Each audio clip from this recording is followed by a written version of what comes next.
Hello guys and welcome back. Welcome back to Dylan's Little Hobbies, and in today's video I am going to be reviewing this really cool comic book. My dad was at the comic book store the other day and saw this and picked this up, and I decided to read it. And look at me. I am a complete idiot because I put the comic book in upside down. Oh well, I'm going to take it out anyway.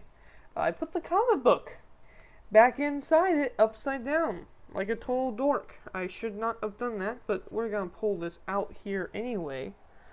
It's a really cool comic book.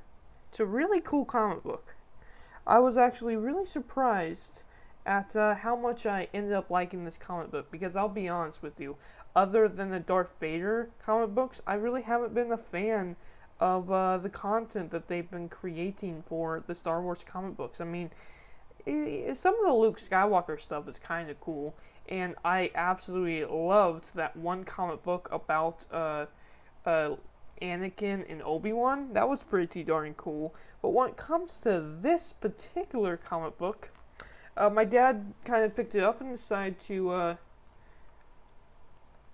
see if I wanted to read it, and I ended up actually really liking it. The art is not only really kind of cool, but the story of this one takes place, of course, between episode 5 and 6. It's actually Han Solo stuck in carbonite, and this is Boba Fett's adventures of trying to get Han Solo to, of course, the big slug man himself. So yeah, it actually ended up being kind of interesting, kind of cool. So you apparently when because you gotta think of it this way, right? So when he was stuck in carbonite, the carbonite freezing kind of started failing, and if it went bad, it could possibly kill him. Well, the problem is Jabba wants him alive, so Boba Fett has to take it to a friend of his to hopefully fix it. But his friend says, you know what, I can fix it, but it's going to cost you. Boba doesn't have any money right now and really needs this payday, right, from Jabba. And he tries to swing what Han Solo does, about paying, like, hey, I can give you this now and I'll pay you more later. Yeah, that ain't gonna work for Boba's friend. Boba's friend decides, you know what? If you fight someone in this arena and kill her, then I will simply fix this for you and we can call it a day. So he ends up going to an arena and battling some crazy, and I swear this, when I first saw this, I was kind of like, this is just a little bit insane. Just a little bit not my style. This kind of looks like a Spider-Man supervillain or something like that. This kind of looks like a Spider-Man villain more than a Star Wars villain. This Spider Lady is what he ends up fighting, and granted, it actually is a pretty cool fight. It really is a pretty cool fight. But, of course, Boba does eventually end up killing her and winning the day.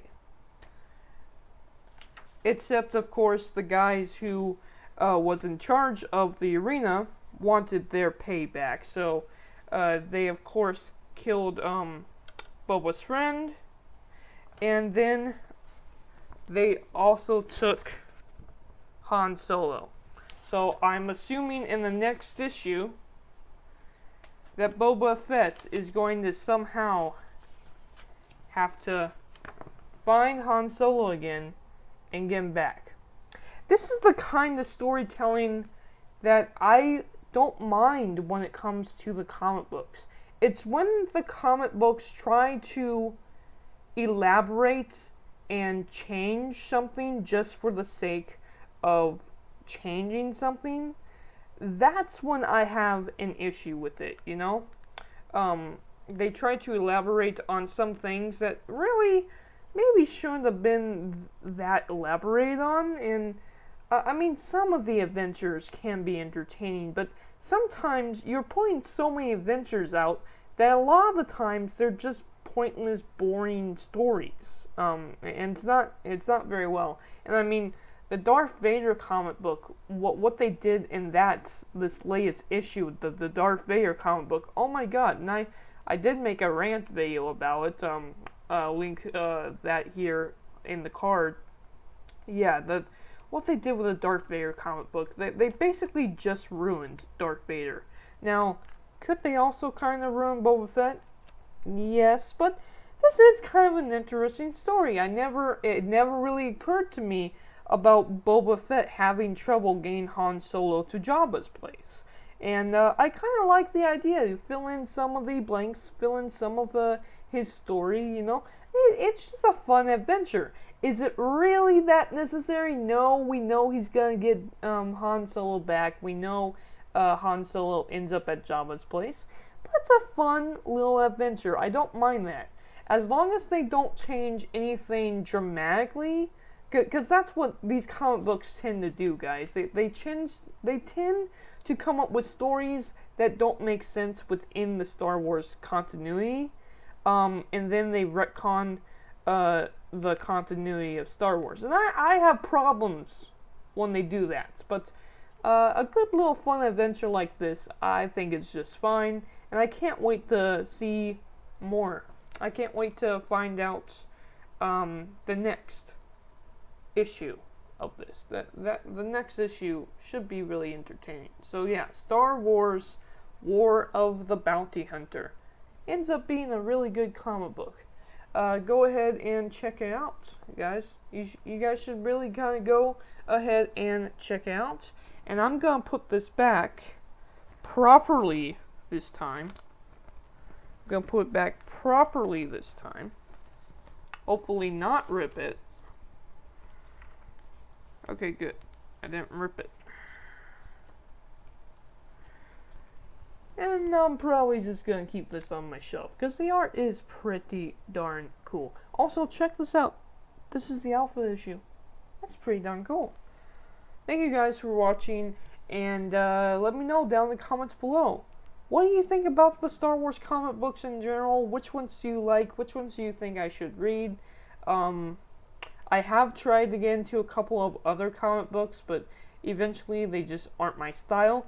This one, though, I think this one might be my style. I think this one is I gave it a chance, and I'm starting to really like it. Of course, it's the first issue. They could ruin Boba Fett, but I don't know. I think they're onto something with this one. I think they're onto something with this one, which, coming from Disney, is huge. Huge when it comes to Star Wars. Let me know down in the comments below your thoughts about the Star Wars comic books, your thoughts about this comic book in particular, and yeah, just let me know down in the comments below. Thank you guys for watching, and I am out for now. Bye.